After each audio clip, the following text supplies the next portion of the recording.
The 1998 Seafair Texaco Cup is brought to you by Texaco, a world of energy, and by Southwest Airlines, the official airline of Seafair, giving you the freedom to fly. Oh, it's ever so close now. Heat 1A is approaching, and we're set now to set the field for you for Heat 1A. As we told you, it's Budweiser, Freddy's Club, Graham Trucking, Chaplin's, and Tweeton's RV Mart. Let's start talking about these boats and the owners and the drivers individually.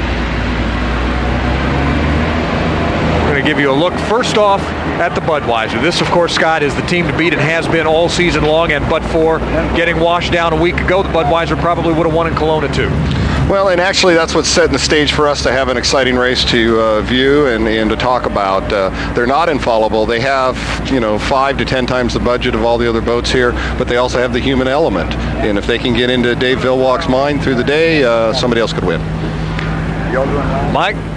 No question about it. The Budweiser is one of the stronger race boats out here, and they have speed to burn on everybody, but that may not be enough. In this particular heat, it may be okay, however. Bill Rocky, you're in the Bud camp. Everybody's getting ready out there to go, Steve. Dave Villwalk, we've been talking about it all day, about the little competition he's got going here with Freddy's Club. He doesn't talk about it much, but you know it's there, and I'm sure he's thinking about it here for Heat 1A. All right, Bill Rocky. Steve David is in the U2 Freddy's Club. Steve David coming out of Florida, maybe, Scott Pierce, one of the most competitive drivers out here on the course today. And most likely is the most experienced driver here today for the clock starts, which should lend well. They don't have a lot of equipment. They don't have a lot of stuff to run. Jim Harvey and Tom Anderson prepare a beautiful, and Steve, I think, is one of the two best drivers here today. But they have their work cut out for them. I don't expect to see them do a lot until the final heat. I know they have a hot rod package for the final. Mike Fitzsimmons? I would expect that they are at least going to start throwing some head games around right off the top. They're going to Budweiser before the start just a little bit, try to give them a little bit of anguish right at the start, but they're not going to be able to outrun them. All right, Tony Ventrella. It's obvious that pure speed in qualifying was not enough. They don't have really the pure speed to beat the Miss Budweiser, so the head games are going to be in play. There's no doubt about it. They managed only 143 in qualifying. Steve? All right, Tony. Also 1A coming up. Hard to see from this angle. It's Graham Trucking. There's the Graham Trucking with Mike Weber. There's U9. Fitzsimmons. These guys have had Dave Nolan actually doing some technical work with them. Dave is an old hat from a long time ago, but he's an aerospace scientist with a lot of technology. They might just surprise you just a bit. All right, Mike, the boats again hitting the water. There's Ken Muscatel in the Tweeton's RV Mart. And they're sitting there, they're waiting, they're ready to light the candle. Ken Muscatel is a good driver. Maybe he's got an underrated driver out here. I think Ken is tremendously underrated. He, once again, doesn't have a lot of equipment, but he has shown some flashes of brilliance this year where he's been able to, again, the start. He's got good starts on these guys, and he won a couple heats back east, and he... Mike Fitzsimmons, we were just showing Jerry Hale, the driver, and as we continue to watch these boats queue up out on the water. Jerry Hale has got to let the race come to him. He's got equipment that isn't going to let him go real fast, but at the same time, if he just keeps his nose clean and finishes, he'll just snake his way little by little toward the final, and if he can accumulate enough points, he can be there, and that's the strategy for the U19 team. Let's remind you, you just saw a wonderful shot, and you're going to be seeing a lot of pictures from a lot of different camera locations from Kiro 7 today. But this is the shot that will really tell the story as they start to queue up for the clock start, and that's from Chopper 7. Photographer Bill Heinlein, pilot Clark Stahl.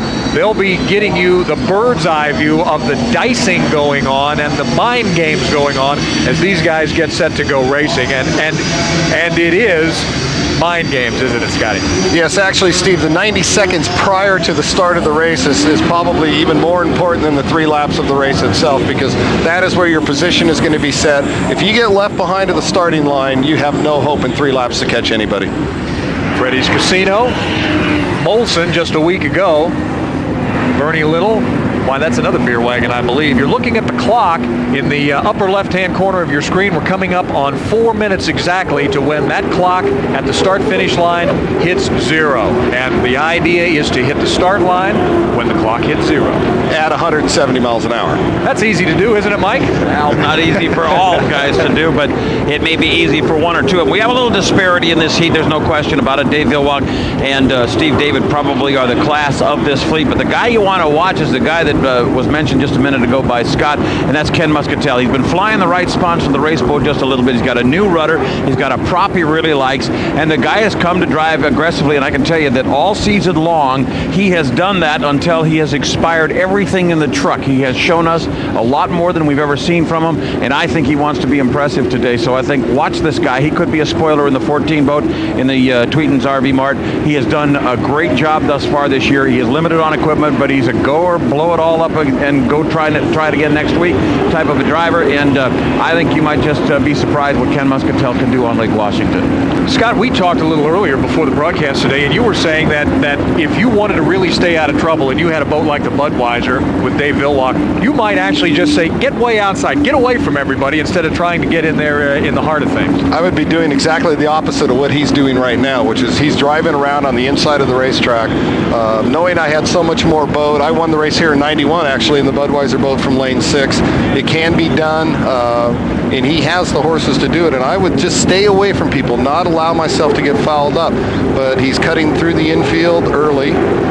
He's not going around the buoys, and he seems intent to have that inside line, and we'll see. This is what's going to make it interesting. If Dave pursues this line of attack all day long, it may catch him. Scott, you're absolutely right. I would be running away and hiding as well. He's got all the boat speed in the world. Why bother to mix it up with these guys? You can only get yourself in trouble. But as you can see, he is attempting to get the inside lane. He's cut through the race course again. He's gone to the inside. Dave Villwock has. Otherwise than that, Ken Muscatel wants it as well. He's the fella up just ahead. It looks like Dave's going to tuck inside of him, though. There's one more cut being made by Mike Weber out there before we go to the top of the course, as we're not yet on the 1 minute gun. The guys are all out of position because they'll need to be down on the south end of the race course by the 1 minute gun, because they've got to certainly burn off some real estate before they get to the start line. But the Budweiser just seems to want to mix with somebody out there, and I'm kind of surprised, as you are, Scott, that he'd allow himself to get swept into this sort of a thing. But later on, when he's out there with a few cagey drivers that can go as fast as he can go, this could be a real bad mistake made on the part of Dave Villwock. Right at the moment, it's just puzzling.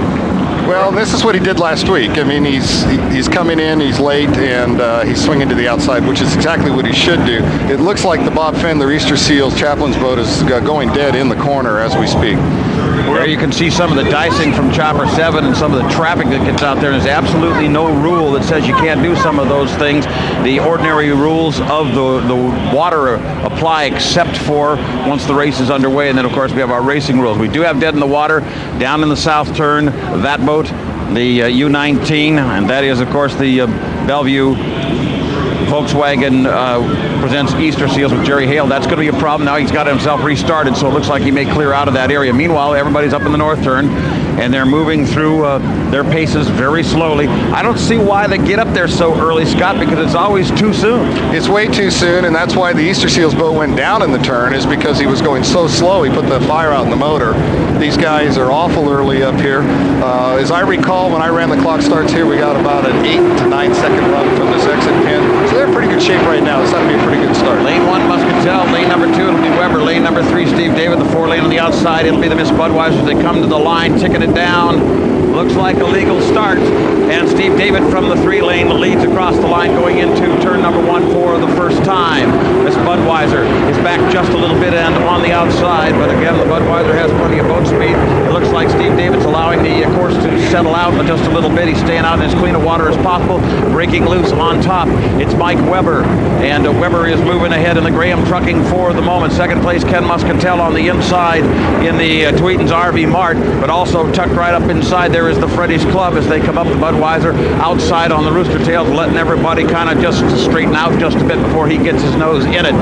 That probably probably pretty smart at this moment. Lots of traffic through the corner, but wide, and it's Mr. Muscatel on the inside, but that's Mike Weber leading him across the line now. Dave Villwock pulls up alongside of Mike Weber, and the Miss Budweiser will stretch its nose out just at the start-finish line in lap number 1, down into turn number 2 for the, or number 1 rather, for the second time. You see Ken Muscatel trying to keep the pressure on the inside.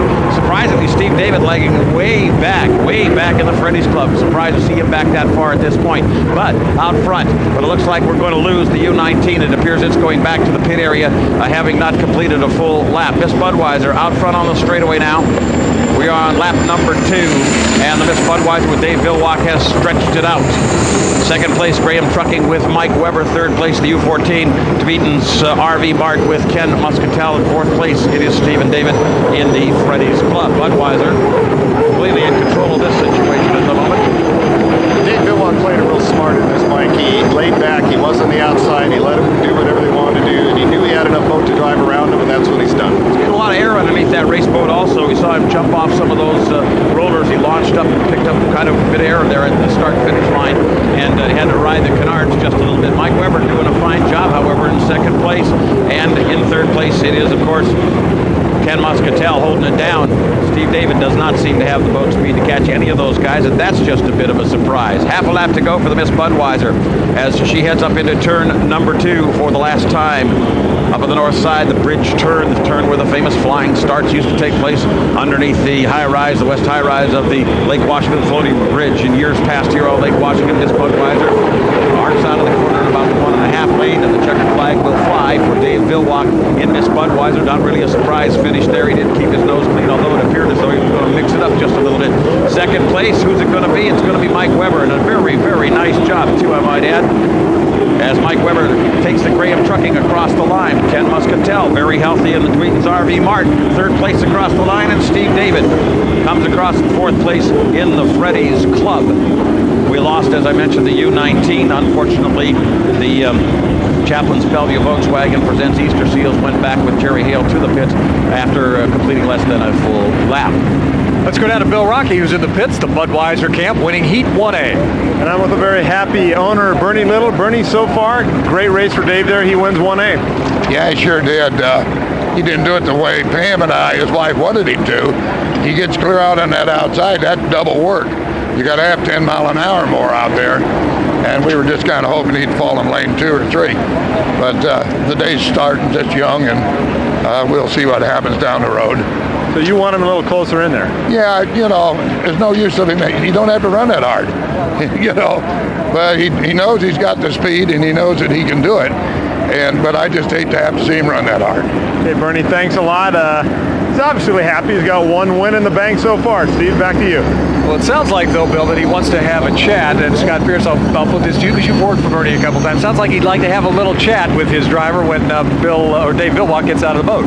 Well, Bernie's really, really good about that. Every time you come back, he wants to tell you how to drive the boat. I think Villwock did the smartest thing he could have done, and that's my opinion. Well, Dave Villwock wins Heat 1A in the U1 boat. Graham Trucking there. Mike Weber in second place. Tveton's RV with Ken Muscatel. Congratulations to Ken. Again, they were working on the boat just right up to race time. Freddy's Club with Steve David and the Jerry Hale boat, the Chaplin's Bellevue Volkswagen, did not finish. We've got Heat 1B coming up in just a couple of minutes, and this one should be a little bit more competitive. Some fast boats, some deck-to-deck racing. We hope so. We're coming right back. Heat 1A is brought to you by Progressive Auto Insurance. Find out the price and service you should expect. Call 1-800-AUTO-PRO or your independent agent. And presented for Seafair by Pontiac Grand Am. We build excitement. Heat 1A has been brought to you by Progressive Auto Insurance. Find out the price and service you should expect. Call 1-800-AUTO-PRO or your independent agent. And presented for Seafair by Pontiac Grand Am. We build excitement. The Budweiser races across, officially the winner of Heat 1A, and in the Budweiser camp is our Bill Rocky. Thanks, Steve. Dave, got the outside at the start. Yeah, we knew the boat had some good speed out there, so decided to go out there and just run it on the outside, make a clean start, and a good clean race of it. Were you watching Steve David? There's been a lot of talk about you, too. That was your first chance to go up against him today. I got a wonderful view of him in my mirror there. It was wonderful. little Chihuahua head right there back there in the mirror. Some objects are closer. You know, you never know with those mirrors. You got to win in 1A. Yeah, we got some points on the board, and that's important. So it's a good, clean race. Got some points. That's important in the national championship battle. Starts good for the Budweiser. Let's go back to Steve. Oh, the chirping. We love it up here. Meantime, Bill Wixie's in the pits with Ken Muscatel, who drove a nice race in the Tweetins RV. Bill? Yes, he did. Ken Muscatel, very impressive run out there. You take third place, you got to like that in that heat. Yeah, I was a little off in the start. The acceleration wasn't there. We've been having problems. I was early in my timing mark, and I still stood on it all the way, and it still didn't go. I should have clicked the clocks. I'm a little off, so do better next time. Boat running well, though? Boat's running passably well. It's not at the top of its form. I should have been. It wasn't accelerating like it should have, and that's why I wasn't there with the clock. Ken Muscatel, the only forensic psychologist in the race today, and luckily his boat is not dead in the water. Steve? And Bill, as Ken Muscatel is wont to do, always psychoanalyzing his driving, and that's why he's competitive out there, even with maybe lesser equipment. Tony Ventrella's in the pits as well. Tony? With Mike Weber, not a bad start at all in the Graham truck. You can get a little sign on it that says "Drive Happy," and I guess you were driving happy today. Boy, that was fun. Anytime you can lead Dave Villwalk for a whole lap, and your very first heat at Seafair, that's a thrill. There's obviously there's strategy that goes on, engine for engine. You're probably not going to be able to beat the Bud, but maybe brain for brain you can. Is that the way you're looking at it today?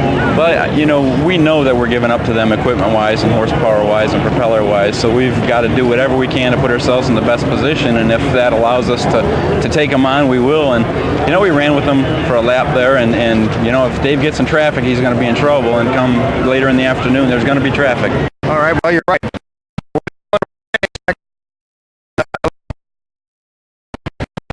Tony, here are the official results now. We had the unofficials a moment ago, but the official results haven't changed all that much. Bud, Graham Trucking, Tweetins RV, Freddy's Club. Jerry Hale in the Chaplin's Bellevue Volkswagen did not finish. Actually had trouble getting started, but did not finish in the official results. Sponsor the Texaco Cup, Heat 1. Just want to give you this trophy and thank you very much for the great run that you did. Hey, thank you very much. Pontiac's involved in a number of our events, and we're very proud to once again have them involved with this Seafair event. So on behalf of Budweiser, Bernie Little, and myself, thank you, Firebird. Thank you, Seattle.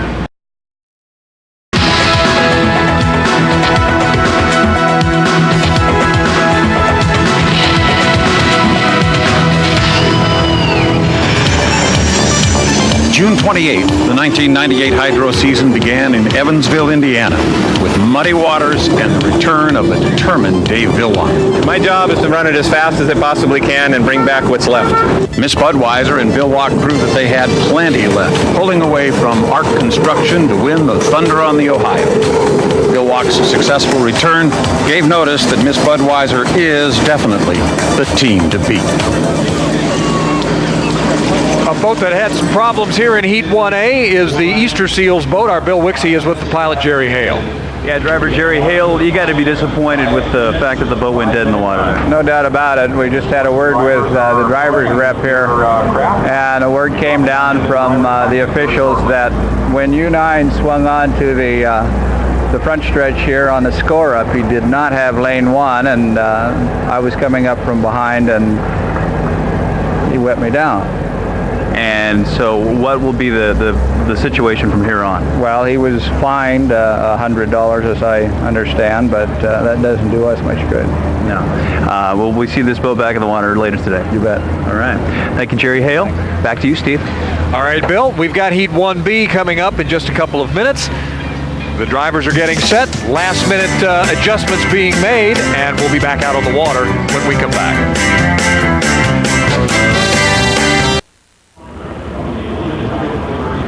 Heat 1B is brought to you by your Honda dealer, who offers an impressive family of cars, SUVs, and minivans. By Midas, the auto systems experts. And presented for Seafair by Johnsonville Foods. Johnsonville Brats. Grill out. You're looking at the Appy and Geronimo, the second fastest boat in the field today, with Mitch Evans at the controls, the pride of Chelan, and this young man's a pretty good driver. This young man's a heck of a driver. He needs to learn how to win, however, and this is what today may be able to bring for Mitch. Here are the stats on Mitch Evans and the Appy and Geronimo. Mike? hailing from over in eastern Washington, a driver whose time has come. Scott's absolutely right. He's got to learn how to start cleanly with this very, very fast race boat. Bill Wixie's in the Appian camp. Bill. 154 miles an hour yesterday in qualifying, the second fastest boat in the field, and this team plans to make some noise today, and we will see how they begin here in Heat 1B. All right, Bill, the Elam with Jerry King at the controls, the U-16 boat. Scott Pierce, what kind of chance? They have an excellent chance. Their program has come up a long, long ways. Jimmy King is another guy that needs to learn how to win in these big boats. He's very successful in Grand Prix boats. He needs to learn how to win in these. He has a boat to do it. Jimmy King is the closest guy to a NASCAR driver you'll see in unlimited hydroplane racing right now. He's an aw-shucks type of a guy, but he's intensely qualified to win in hydroplane racing. He's got a fast boat, knows it, and knows what to do with it. Are they excited in the pits, Bill Rocky, in the Elam camp? Well, we're over here with Ken Dryden, the crew chief of the Pico. Ken, what are you looking for here in the first heat? Oh, obviously we're looking for a win. We've been doing a lot of testing here in the last couple days. We think we've got everything ironed out, and we're going for the big heat here. Good luck. When Mitch and Mark got into their respective boats, they looked at each other, gave each other a thumbs up. The two brothers going at each other right now here in Heat 1B. Back to you, Steve. All right, Bill, we'll talk more about the Pico boat in just a couple of seconds, but here's Nate Brown, the resident comedian. This is not funny, though, out on the water with the Lumar boat. No, the Lumar boat is probably one of the older hulls here, but it's still extremely fast, and Nate Brown does know how to drive this boat. He could be a spoiler today. Over in Tri-Cities, Nate Brown was an extremely competent race boat driver, almost won the Columbia Cup, drove like he could have, and he's driving today like he could win here at the Texaco Cup as well. Watch Nate Brown to be a real spoiler in this race.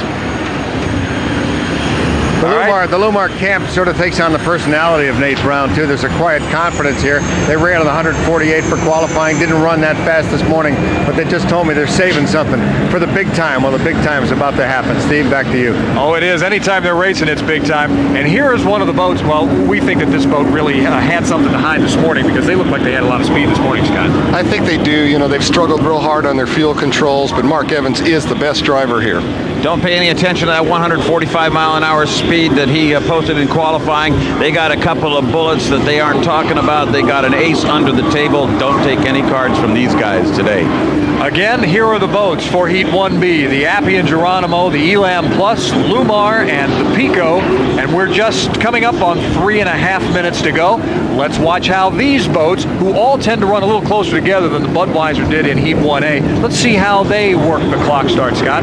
Well, this is going to be very interesting because these boats are pretty much, you could throw a blanket across them. I couldn't tell you who's going to win this heat. It could be any one of the four. We want to watch them very, very close with 1 minute to go in the upper left-hand corner of your screen and see if they're positioned on this exit pin over here in the south turn. Going to watch Mitch and Mark very closely. Of course, they'll key on one another, but Nate Brown and Jimmy King are also very fine starters. They've shown that they can get to the line very quickly. Jimmy King particularly. They haven't raced very often this year, but the Elam was very, very strong over in the Tri-Cities 2 weeks ago. They were not up in Kelowna, and when they were over in the Tri-Cities, Jimmy King brought it to the line with a lot of boat speed every single time, so I think he's going to be a good starter, and if he can break cleanly out in front, this could be an excellent heat of racing. Mike, let me ask Scott Pierce. Scotty, you have a watch up here. You have a stopwatch. You're timing it just as we are electronically on the screen. Are the drivers in the boats more concerned about the clock they have in there, or are they trying to look out what small windows they have and find the other guys around them? Actually, what they should be doing is just paying attention to their own clock and their own equipment and paying attention to what lane they want to be in. They should have already decided before they got on the track where, you know, you have an alternate, you have a plan A, then you have an alternate plan, and you need to be in one of those two or you will throw yourself completely out of rhythm. Everybody's been doing their score-up testing all week long during their starting, and Scott says they know exactly where their boat tracks best under certain circumstances. Their A plan, their B plan should be in place. And right now I noticed that Mitch and Mark are shadowing one another, and Jimmy King and Nate Brown are shadowing one another on the other end of the race course, so this is kind of to be expected. I think Jimmy King would like to see the two-lane. I think Nate Brown will try to get number one, and I think that both Mitch and Mark would like to be on the inside as well. So there could be a bit of a scramble for lane 2, lane 3. Well, Mitch and Mark are lined up exactly where they need to be. Nate Brown is in a world of hurt right now with where he's at, and Jimmy King has gone for the bait, and he's putting himself out of position. But the two boats entering into the corner now, the Appian and the Pico boat, are exactly where they need to be. Now Mark's just taking another turn, so I don't know what he's doing there. Not exactly certain what he's doing either, except that these guys seem to get up into that upper turn a little too soon, no matter how long they spend down in turn number 1 before the 1 minute gun. Actually, I think that I'd like to be entering turn number 1 at the 1 minute gun, which is just about what Mark is doing. It looks like Nate has made one more spin around the inside of the race course. We're inside the 1 minute mark now. As you can see, the pie starting to tick off on the upper left-hand corner of your screen. That's the traditional as well as the present method of timing down these boats. The actual clock on the tower is a digital, very similar to what you're looking at on the left-hand side of those two tick downs that we're watching on our clocks. A couple of guys up there pretty doggone soon. In 37 seconds, you don't want to be up in the north turn already, but a couple of guys already are, except that you do want to nail down that lane at the entrance pin. It looks like the inside lane is already now decided, and that's going to be Mitch Evans in the Appian Geronimo. Mitch has lane number 1. It appears that the Elam will be in lane number 2. In lane number 3, it's going to be the Lumar Windows. It looks like that Mark has decided to go to the outside with the Pico and take the 4 lane. Here they come to the line, time ticking down. They start to throttle up now as they come down to the start-finish line with 5 seconds left on the clock. Looks like they're going to get cleanly to the line. 1-0, they're on there. In fact, they're a minute or 2 or a second or 2 late as they come across the line, and as they do, it is the Lumar Windows and the Elam cutting down to the first turn in first place. There's Jimmy King showing you the lead now as the on the inside, the Appian Geronimo with Mitch Evans scores up with him, and coming around the outside, the Pico starting to show through the corner with a little bit more boat speed than the other guys, having taken a wider arc. But it's Mitch Evans and Jimmy King up the back chute. This is a good-looking boat race, or excuse me, it's Mitch Evans and the Lumar as well as Jimmy King up the back chute. Jimmy King's actually in 4th, Mark Evans and the Pico's in 3rd, and we have a good race going for 1st and 2nd. That's Nate Brown on the outside then, and he is tracking very nicely out there trying to chase down the Mitch Evans in the Appian Geronimo at this point as they come across the line. The Appian is going to be your leader by several boat lengths. Got a good battle for 3rd place now between Jimmy King and Mark Evans in the Pico. Across the line now, they've started to stretch out just a little. Woo, gets a little bit loose, does the Appian Geronimo entering that lower corner at that time, but it looks like the added boat speed that the Geronimo has, Scott, is going to be the factor here. Well, you know, it's a very, very fast boat. Those qualifying speeds did not lie. I think the surprise of this heat is Nate Brown and the Lumar. They did not show particularly well in qualifying, probably intentionally because they don't have a lot of equipment, but they are running extremely well. The disappointment has to be the Elam at this point, along with the Pico. It does indeed. The Elam is actually in a bit of a tussle. Jimmy King is getting a battle from the Pico on the outside. Pico may be holding back a little bit. I don't think they've got their hot bullet in the race mode at this point, although I think I might have parked one in there for this first heat because of the company I was in. Well, he's in trouble because if he gets 4th place, he's out of the points picture, at least as the first heats come down from the top 6. And you at least want to finish a 3rd in worst case scenario. Coming across the line now, it is the Elam in 3rd place, 4th place Pico down into turn number 1, still leading and by a wide margin at this point.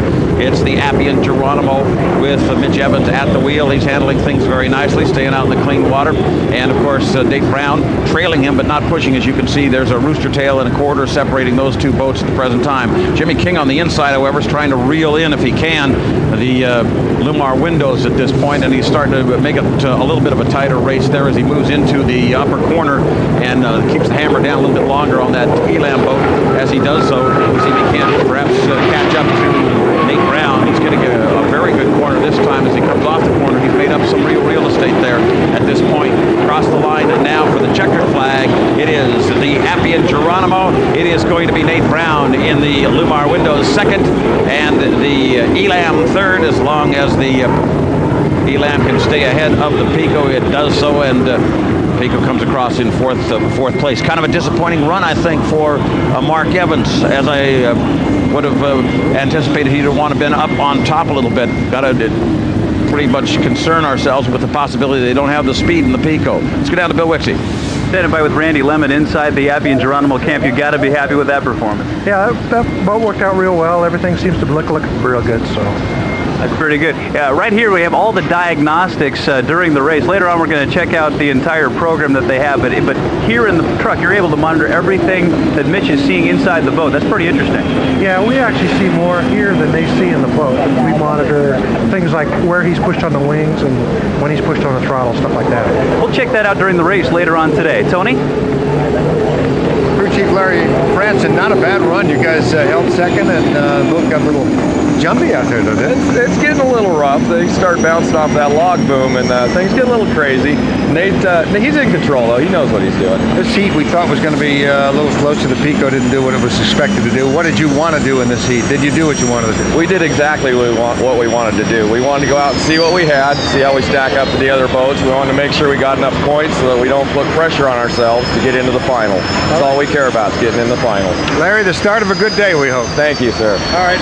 Okay, back to you, Steve Rabel. Tony, here are the unofficial results. And again, I'm as surprised as everybody else, not so much about Nate in the Lumar boat, but the showing of the Pico. Coming in fourth place, there's the Appy and Geronimo with Mitch Evans at the controls, running away with the first place spot. Lumar Window, Nate Brown, followed by the Miss Elam and Jimmy King. And there is Mark Evans in the Pico American Dream. We've got much more ahead for you today. Wall-to-wall coverage here on Kiro 7 of Seafair, the Texaco Cup 98. Heat 1B has been brought to you by your Honda dealer, who offers an impressive family of cars, SUVs, and minivans. By Midas, the auto systems experts. And presented for Seafair by Johnsonville Foods. Johnsonville Brats. Grill out.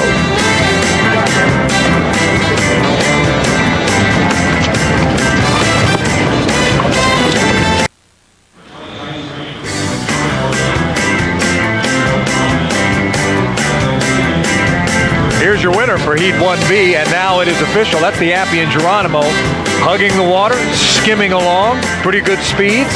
We'll wait to see what happens in the next couple of heats. Your official results from Heat 1B. Mitch Evans piloting the Appy and Geronimo at about 140.5 miles an hour.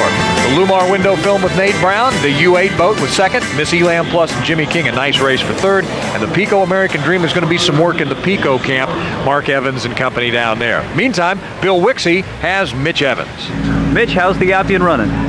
Real well. Yeah, I had to get a mix in there with my brother a little bit, get a little bit of a drag start, but that's okay. We're testing some acceleration here, and get out front like that, you get a pretty good boat ride. And you say the conditions are pretty good so far. Actually, they are. Seems like the boat traffic's down a bit. We don't have those huge rollers that normally we have, but give the day a little bit. It's definitely going to get rougher as the day goes on. Best of luck in the next heat. Tony Ventrella? Nate Brown with a pretty hot second place. You looked good at the start. I wonder what you were doing, but boy, you got that second place. Yeah, I got the start, you know, and the friends that are along with me for that start kept smacking me on the side because they knew I was a little bit late. They had to step on it, so I'm glad they did. I got with me, you know, Curly was yesterday, and, and Curly, I mean, this is Lucky. Yep. And in here somewhere I've got, that's Bucky right here. And we've always kind of wondered if Bucky was going to get lucky or not, but so they got each other for the weekend. But I think just riding in there is luck enough. Nice run, Nate, and we wish you well the rest of the day. Well, thank you, and thank you my owner, Bill Wooster, and Lumar Window Film. Without them, I wouldn't have a boat ride this weekend. Well, that's true. And here's Derek with the headset on. How you doing, Derek? Was it a good ride for your dad? You betcha it was. Okay, back to you, Steve. Thanks. All right, a man carrying stuffed animals with him at 165 miles an hour. Well, I always thought that Nate actually took a couple of more shots to the head than he really admits to. These guys got to have fun, though, Scott. I mean, you've got to smile a little bit. The pressure inside that boat must be suffocating at times. Well, the only reason to do it is if you really enjoy it. And I always used to have a troll in the boat with me that was attached to the steering wheel, and we won a world championship with that troll. My daughter gave it to me, Jamie, and you know, there's little superstitious things that guys do, but you need to stay loose. Nate's one of the best at staying loose. If you get too tense, too focused, you're going to make a mistake. Somebody who's not terribly tense and who's following the happenings in the pits are Bill Rocky. Thank you with Mark Evans. And Mark, fourth is not exactly what we had in mind. That wasn't a good spot to come in at, but we're still playing with some stuff. The guys were kind of early up on the start at first, and so I thought, heck it, I'll swing outside and see if I can do an outside start. We practiced it this morning a little bit, and we're just going to need some more horsepower to be on the outside. So needless to say, we'll be aggressive and try to get the inside the rest of the day. On the other hand, a great start of the day for your brother. Yeah, it was. Looking out of the corner of my eyes and going, oh darn, he hit it. So maybe being up there early isn't too bad of a plan at all. Mitch said it's pretty smooth out there. Would you agree? It really is, compared to what it's probably going to be by the final. The boats must not be running around out by the log boom near as much, and it's a decent run of water. So what do you work on now in the next heat? Can you go faster than you did now? Well, we've got a little bullet here we've been saving, and I thought we were going to save it for the final, but I think Fred's going to have the guys put it in right now, which meaning another engine, and hopefully we'll get out there and run fast in the next heat. All these boat camps tend to save things. It looks like Mark's going to bring it out a little earlier than expected. Steve, back to you. All right, Bill Rocky, and Mark Evans really has to be a bit disappointed. Remember, he's the defending champ. He wanted to come in here and really show well again today for the local fans. Here are the point standings today with Budweiser and Appian, both the winners of their respective heats. Any surprises there, gentlemen, besides the Pico, Scotty? There's a lot of surprises there. Freddie's Club and Pico American Dream are sitting on the outside looking in at this particular point.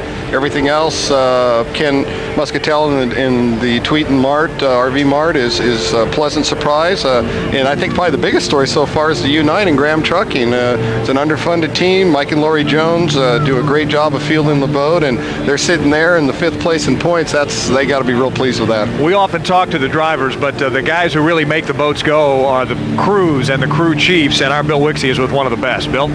Yeah, John Walters, the crew chief of the Appian Geronimo, and you got to love the way the boat's running today. Oh, so far, yeah, the Appian Geronimo is running really well. We've had a real tough season so far this year with some mechanical problems in the first couple of races, and I hope we're getting over that, and I hope we're getting past that. We've had some pretty fast qualifying times, and maybe it's our turn. We're hoping that our season is going to peak right here in Seattle for our owner, Jerry Rise. It seems like it's been heading in that direction week by week. It seems like this team has continued to improve, and today may be the day you break through. Yeah, we sure hope so. I mean, the race boat and the crew is like any other relationship. It's kind of a give and take sort of a thing. We've been working at it a little bit of a time and a little bit at a time and trying to make continual progress as the season's gone on. And so far, we've been really lucky. Had some, bad breaks back east, but the stuff's really coming together for us now. Thank you, John. The Appian Geronimo on its way to the final. We'll check it out as the day progresses, Steve.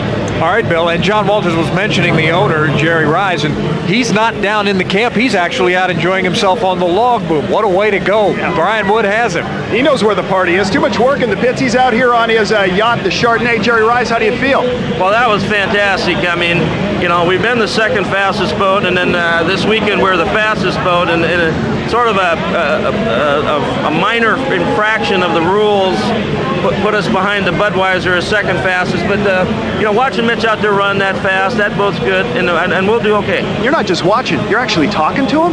Yeah, I talk to him when he's out there. I mean, I don't say much, but I can see the clock when they can't in there, and if there's a boat goes dead or something, I just chit chat with him a little bit. What'd you say after the flag came down? I said, "Fantastic job, Mitch." All right. I call him Maverick. He's my guy. For good reason. Jerry Rise, owner of the Appian Geronimo, out here on his yacht, having a great time. Steve?